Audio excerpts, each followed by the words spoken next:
then this is another subject that we can basically spend another 3 hours talking about how to actually target them.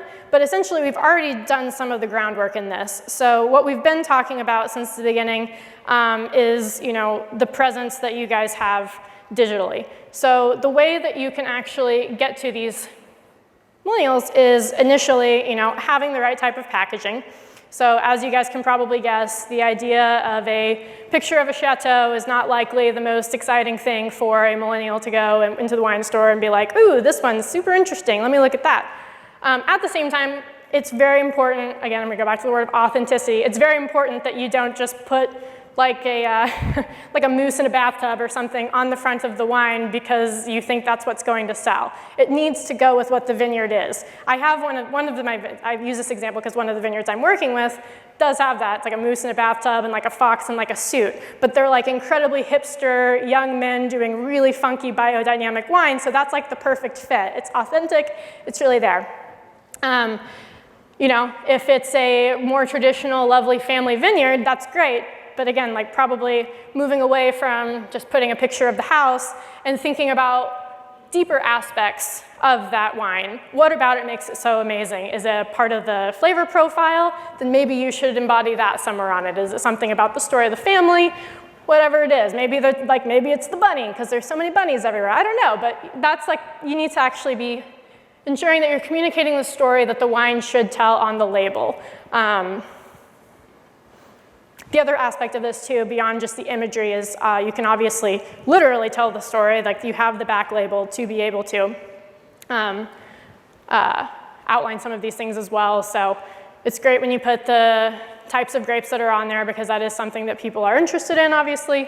And just really anything, you'll know best. If you know your producers or you know the importers and the types of portfolios that they have, you'll be able to figure out what makes the most sense. But again, it's just crucial to have that story, make sure that story is authentic and accessible. I hope all of you right now are like on your computers wondering and like, what does my producer's Facebook look like? What does it, yada, yada, social, also the website. What do those things look like?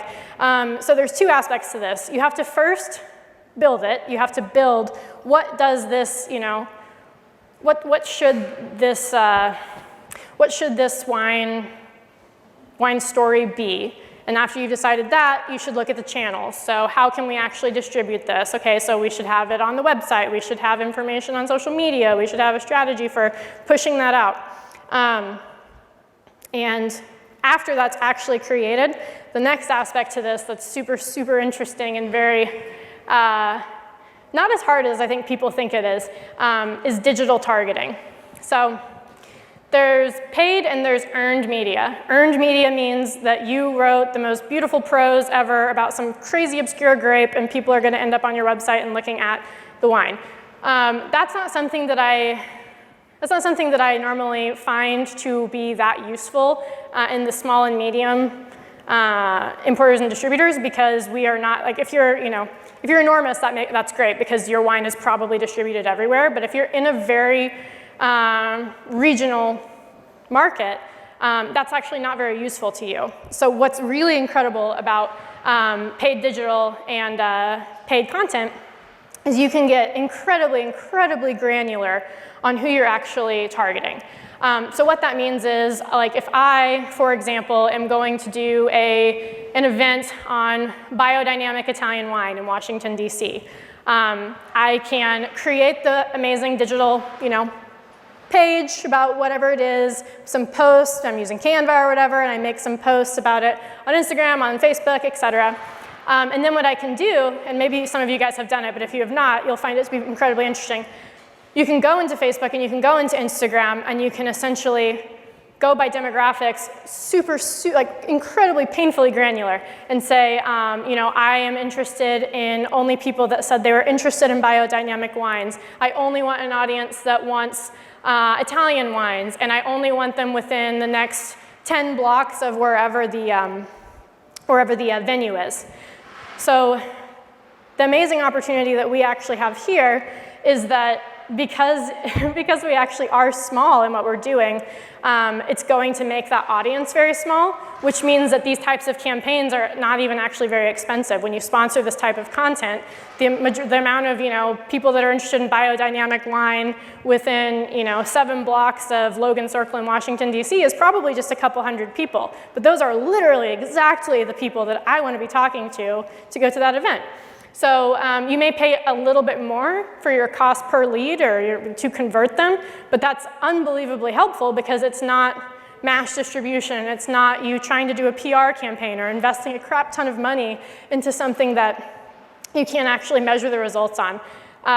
Paid media is a really, really great and a bit underutilized opportunity, I think, that we've seen in this market.